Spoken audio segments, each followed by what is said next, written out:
엄마, 아빠, 저는요, 단 한 번도 제 인생을 살아본 적이 없어요. 51살, 남들은 가정을 꾸리고 자식들을 키우며 자기만의 삶을 찾아가지만 그녀는 여전히 부모의 그늘 속에서 벗어나지 못하고 있습니다. 아니, 어쩌면 그늘이 아니라 무거운 쇠사슬이었을지도 모릅니다.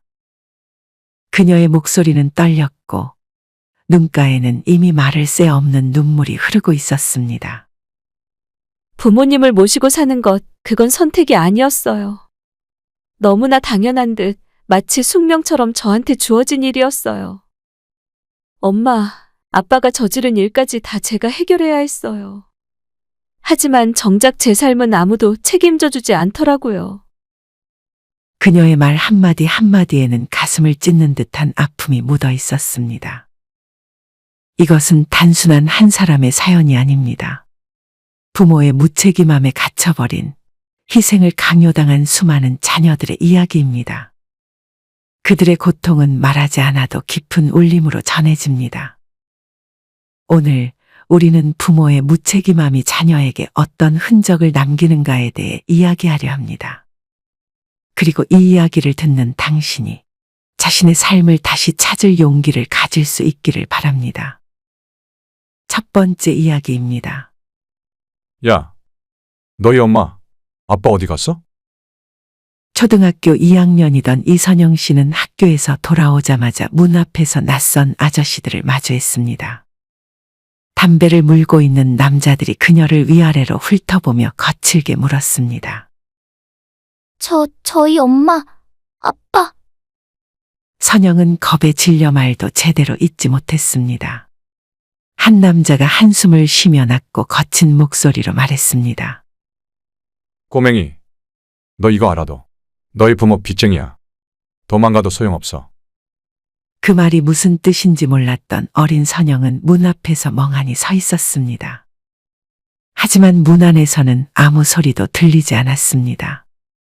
엄마와 아빠는 숨을 죽인 채 온몸을 웅크리고 있었습니다. 그날 밤, 전기가 끊긴 어두운 방 안에서 그녀는 처음으로 배를 움켜쥐고 울었습니다. 부모님은 한 방을 노리며 계속해서 사업을 벌였습니다. 하지만 결과는 늘 같았습니다. 가진 돈을 탕진하고 빚을 내고 사채를 쓰고 결국 갚지 못한 채 숨는 생활이 반복됐습니다.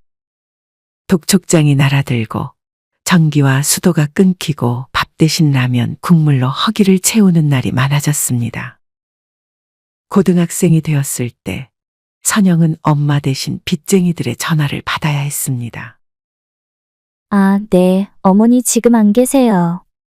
네, 곧 드린다고 하셨어요. 제발 조금만 기다려주세요. 손에 땀이 흥건히 차오르고 심장이 미친 듯이 뛰었습니다. 전화기 너머에서는 거친 욕설과 협박이 쏟아졌습니다. 가끔은 직접 찾아와 소리를 지르는 사람들도 있었습니다. 하지만 정작 부모님은 그녀의 뒤에 숨어 아무 말도 하지 않았습니다. 그 순간 선영은 깨달았습니다. 이 집에서 내가 보호받는 사람이 아니라 보호해야 하는 사람이구나. 대학교는 꿈도 꿀 수 없었습니다. 친구들이 캠퍼스를 거닐며 미래를 이야기할 때 그녀는 새벽에 빵을 나르며 차가운 바람을 맞아야 했습니다. 도서관에서 공부하는 것이 아니라 편의점에서 삼각김밥으로 끼니를 때우며 빚을 갚아야 했습니다. 그러던 어느 날 부모님이 조심스럽게 말을 꺼냈습니다. 선영아, 우리 너무 힘들다.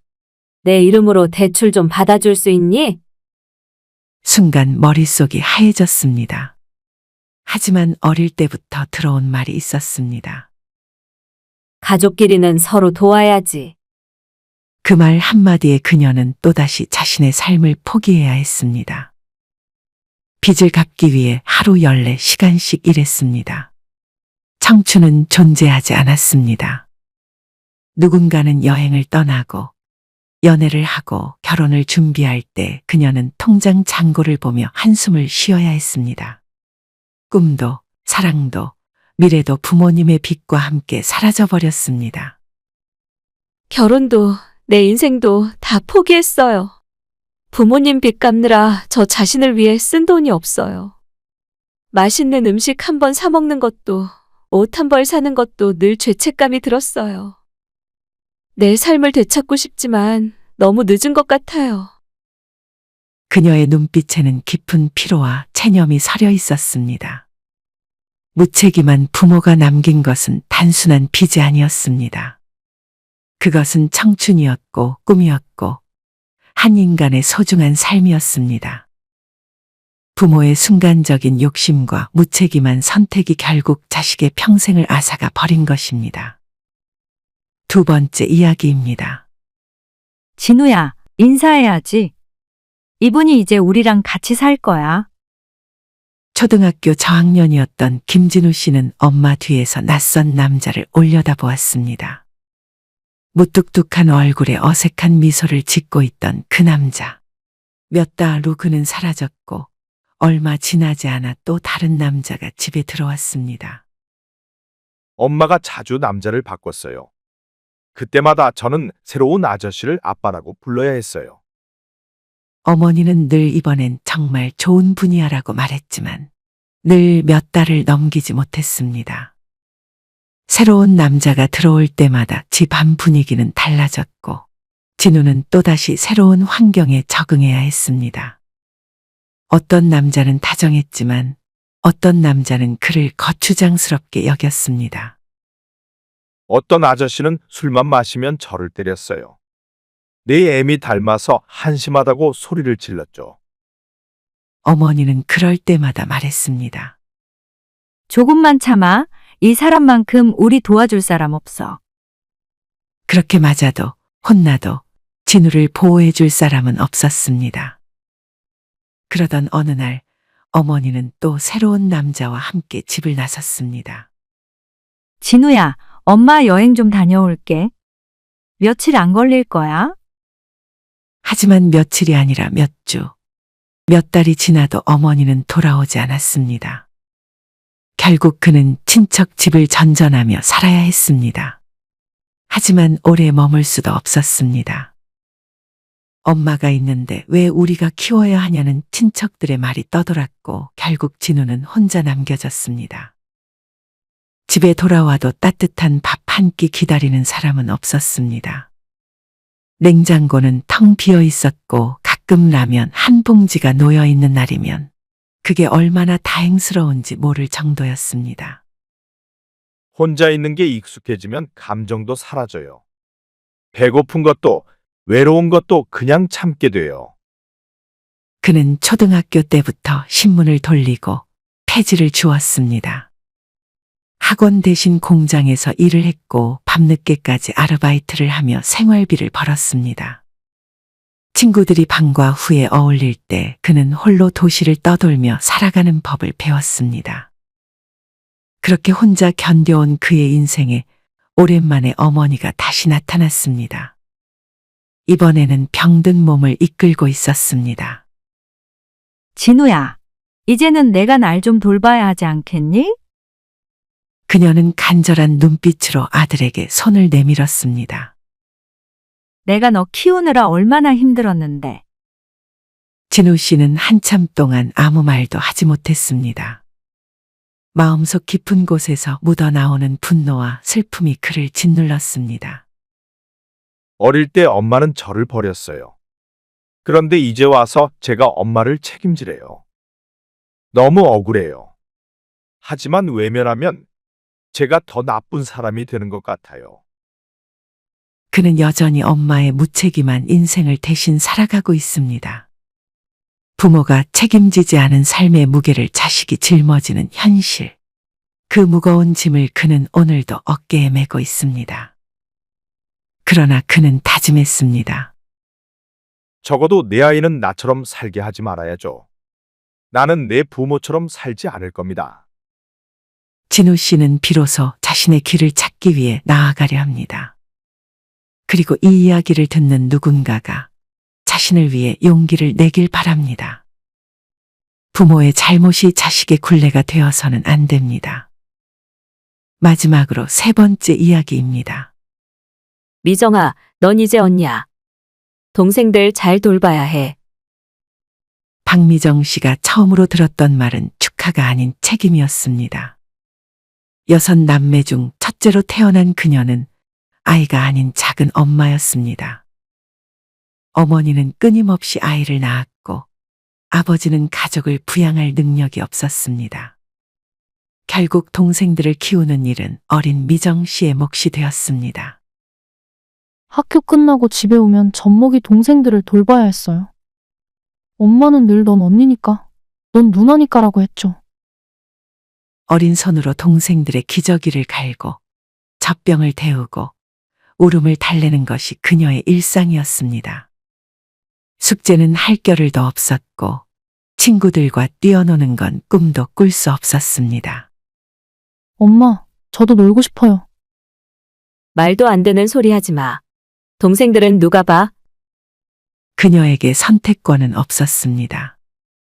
동생들을 돌보는 것이 당연한 일이었고 언니니까라는 말 한마디로 모든 것이 정당화되었습니다.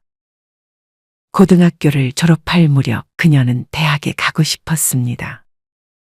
책을 읽고 공부하고 자신의 미래를 만들어 보고 싶었습니다. 그러나 집안 사정은 그것을 허락하지 않았습니다. 엄마, 저 대학 가고 싶어요. 그게 말이 되니? 우리 돈도 없잖아. 넌 취업해서 도와야 해. 그녀는 입을 다물었습니다. 그렇게 꿈을 접고 바로 취업을 했습니다. 처음으로 받은 월급을 손에 쥐었을 때 순간 가슴이 뛰었습니다. 이제는 내 삶을 살 수 있을까? 하지만 월급은 그녀의 것이 아니었습니다. 집세, 공과금, 동생들의 학비, 생활비까지 모든 돈이 가족을 위해 쓰였습니다. 그녀는 여전히 가족을 책임지는 사람이었습니다. 다들 결혼해서 가정을 꾸렸는데, 저는 아직도 제 가족을 책임지고 있어요. 부모님은 말했습니다. 너 아니었으면 우리가 어떻게 살았겠니? 정말 고맙다. 하지만 미정 씨는 기쁘지 않았습니다. 그녀의 삶은 언제쯤 그녀만의 것이 될 수 있을까요? 자녀를 양육할 능력이 없는 부모 밑에서 태어난 아이는 부모 대신 부모의 역할을 하며 자기 인생을 희생해야 합니다. 그리고 그 희생의 무게는 너무도 크고 너무도 깊습니다. 부모의 무책임은 결국 자녀의 삶을 앗아간다. 이 세 가지 이야기는 결코 특별한 사례가 아닙니다. 우리 주변에는 부모의 무책임함으로 인해 삶이 망가진 자녀들이 너무나도 많습니다. 부모가 남긴 빚을 대신 갚느라 자신의 꿈과 미래를 포기한 사람. 부모의 방탕한 생활을 감당하며 정작 자신의 삶은 돌보지 못하는 사람. 부모 대신 동생들을 키우느라 자신의 청춘을 희생한 사람. 이들의 공통점은 무엇일까요? 바로 선택할 수 없었다는 것입니다. 부모는 선택할 수 있지만 자식은 부모를 선택할 수 없습니다. 부모의 결정과 행동이 자녀의 삶을 좌우하고 때로는 자녀의 평생을 짓누르는 굴레가 되기도 합니다. 그렇다면 우리는 이 상황을 어떻게 받아들이고 앞으로 나아가야 할까요? 혹시 이 이야기를 들으며 자신의 모습을 떠올리셨나요? 부모의 무책임 때문에 평생을 희생하며 살아온 분들, 자신을 돌보지 못한 채 가족을 책임져야 했던 분들. 하지만 이제라도 늦지 않았습니다. 과거는 바꿀 수 없지만 앞으로의 삶은 스스로 선택할 수 있습니다. 이제는 나를 먼저 생각하세요. 남을 위해 희생하는 삶이 아닌 나 자신을 위한 삶을 시작할 때입니다. 부모의 문제를 내 책임으로 떠안지 마세요. 그들의 선택과 행동을 감당하는 것은 더 이상 당신의 몫이 아닙니다. 새로운 인생을 시작할 방법을 찾아보세요. 내게 주어진 삶을 어떻게 살아갈지 이제는 내가 결정해야 합니다. 부모가 우리를 위해 모든 걸 희생할 의무가 없듯 우리도 부모를 위해 모든 걸 희생할 필요는 없습니다. 우리의 인생은 한 번뿐입니다. 이제라도 내 인생을 되찾고 나 자신을 위한 삶을 살아보는 것이 어떨까요? 세상에는 무책임한 부모도 있지만 자신의 삶을 되찾고 새롭게 시작할 용기를 낸 사람들도 있습니다. 그리고 그 용기는 지금 이 글을 읽고 있는 당신에게도 분명히 존재합니다. 당신의 삶은 부모의 것이 아닙니다. 이제 당신의 선택을 하세요. 이 영상이 도움이 되셨다면 구독과 좋아요 그리고 알림 설정을 눌러주세요. 여러분의 작은 클릭이 더 많은 분들에게 희망을 전하는 큰 힘이 됩니다.